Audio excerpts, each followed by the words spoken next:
मैं 85 साल का हूँ और आज जो बात मैं बताने जा रहा हूँ वो मैंने किसी से कभी पूरी तरह नहीं कही। ये कोई राज नहीं है, लेकिन ये वो सच है जिसे मैंने जानबूझकर आधी जिंदगी तक नजरअंदाज किया। लोग मुझे हमेशा एक मजबूत आदमी के रूप में जानते रहे हैं, पड़ोसी, रिश्तेदार, बच्चे, यहाँ तक कि मैं खुद भी।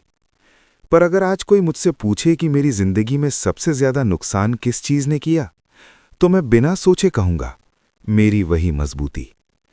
ये बात समझने में मुझे 50 साल लग गए और समझ तब आई जब सब कुछ समझने के बाद भी कुछ बदला नहीं जा सकता था। आज सुबह जब मैं उठा तो मुझे याद नहीं था कि सपना क्या था। बस सीने में एक भारीपन था, ऐसा भारीपन जैसे कोई बात अधूरी रह गई हो। ये भारीपन अब हर सुबह मेरे साथ उठता है। डॉक्टर कहते हैं उम्र है। मैं सिर हिला देता हूं, लेकिन मैं जानता हूं वजह उम्र नहीं है। वजह वो सब है जो मैंने कभी कहा नहीं, कभी महसूस होने नहीं दिया। मैं एक ऐसे घर में पैदा हुआ था जहां कमजोरी का मतलब भूखा रहना होता था। हम निचले तबके के लोग थे। पिता मजदूरी करते थे, माँ दूसरों के घर बर्तन मांजती थी। हमारे घर में कोई बैठकर बात नहीं करता था। सब चलते चलते बोलते थे या फिर बिल्कुल चुप रहते थे। मुझे आज भी याद है, पिता शाम को आते थे, पसीने और धूल की गंध उनके कपड़ों में बस जाती थी। वो कभी ये नहीं पूछते थे कि दिन कैसा गया, बस एक सवाल होता था, काम किया? अगर जवाब हां होता तो दिन सफल माना जाता था, अगर नहीं तो उस नहीं की कोई जगह नहीं थी। मैंने बहुत जल्दी सीख लिया कि जिंदगी सवाल नहीं पूछती, जिंदगी बस देखती है कि तुम टिके हो या नहीं। स्कूल मैंने 15 की उम्र में छोड़ दिया। घर की हालत ऐसी नहीं थी कि किताबें पाल सकें। काम शुरू किया बोरे उठाने का। सुबह से शाम तक हाथ छिलते थे, पीठ जलती थी। घर आकर माँ पूछती थी, थक गया?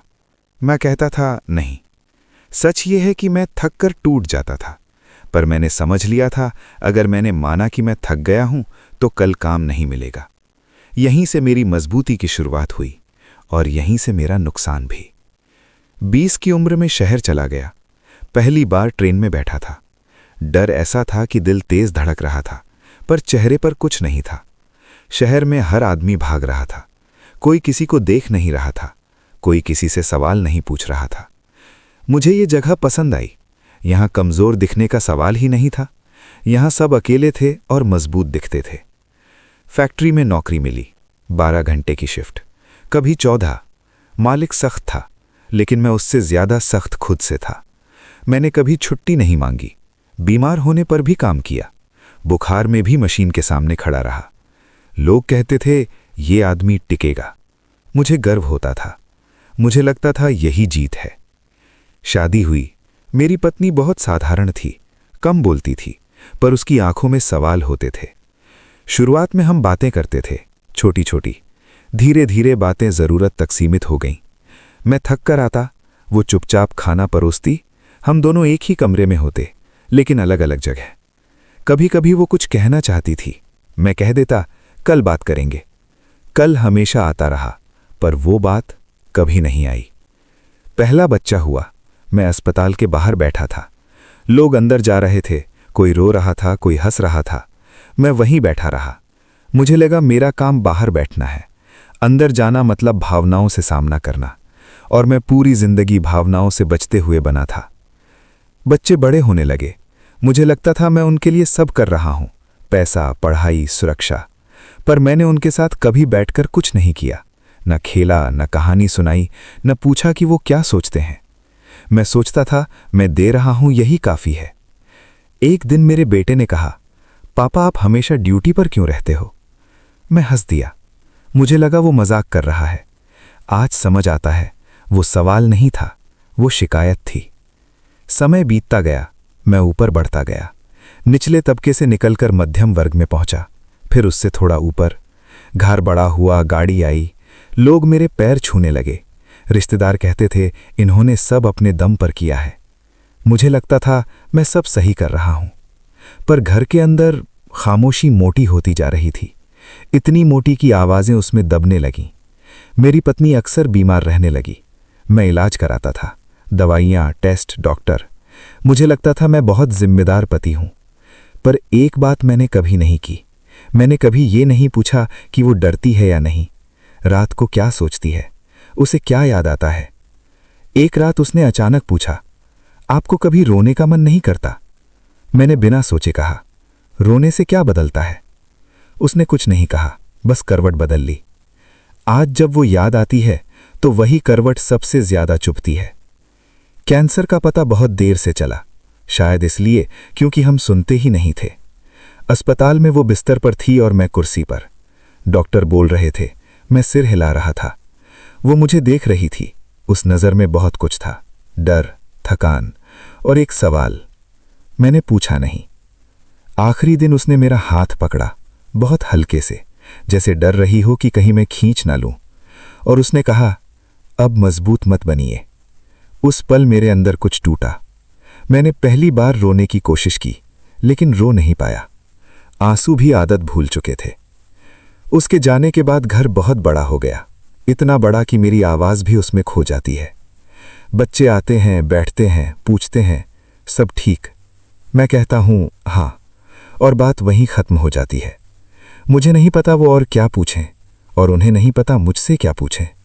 हम सब अपनी अपनी मजबूती में फंसे हुए हैं। एक दिन मुझे पता चला, मेरे बेटे ने अपने दोस्त से कहा था, मेरे पापा अच्छे आदमी हैं, बस थोड़े दूर रहते हैं। वो बात किसी ने मुझे यूं ही बता दी, शायद जानबूझकर नहीं, पर वो लाइन आज भी मेरे कानों में गूंजती है। मैं घर में मौजूद था, लेकिन दूर। रात को जब मैं लाइट बंद करता हूं तो घर सांस लेता हुआ लगता है। दीवारों में आवाजें हैं, हंसी की, बातों की, जो मैंने कभी सुनी ही नहीं। अब शरीर साथ नहीं देता, दवाइयां बढ़ गई हैं, सीढ़ियां भारी लगती हैं। डॉक्टर कहते हैं ध्यान रखिए। मुझे हंसी आती है, मैंने कब ध्यान रखा था। अब कभी कभी सोचता हूं, अगर मैं थोड़ा कम मजबूत होता, अगर मैं उस दिन अस्पताल के अंदर चला जाता, अगर मैं पत्नी की बात पूरी सुन लेता, अगर मैं बच्चों के साथ जमीन पर बैठ जाता, तो शायद आज ये खामोशी इतनी भारी ना होती। मैं ये नहीं कहता कि मेहनत गलत थी, गरीब आदमी के लिए मेहनत ही रास्ता होती है, लेकिन मैंने ये मान लिया था कि मजबूत रहना ही सब कुछ है। मैंने कभी ये नहीं सोचा कि मजबूत आदमी भी किसी के पास बैठ सकता है, किसी के सामने टूट सकता है। अब मेरे पास समय कम है, ये मैं जानता हूं। मैं ये कहानी इसलिए कह रहा हूं क्योंकि शायद आप सुन रहे हैं, और शायद आपके पास अभी वो समय है जो मेरे पास नहीं बचा। मैं कोई सलाह नहीं दे रहा, मैं कोई सीख नहीं बेच रहा, मैं बस अपनी जिंदगी की कीमत बता रहा हूं। मजबूती की भी एक कीमत होती है, और वो कीमत अक्सर बहुत देर से समझ आती है। मैंने चुकाई पूरी। अब जो बचा है वो ये सच है। अगर ये बात आपके दिल में कहीं रुक जाए तो बस इतना जान लें, कभी कभी मजबूत होना मतलब किसी के पास बैठ जाना भी होता है। मेरे पास अब बहुत कम लोग हैं जिनके पास मैं बैठ सकूं, और शायद यही मेरी आखिरी सच्चाई है। मैं इसे स्वीकार करता हूं शांत मन से, क्योंकि अब बदलने का समय नहीं है।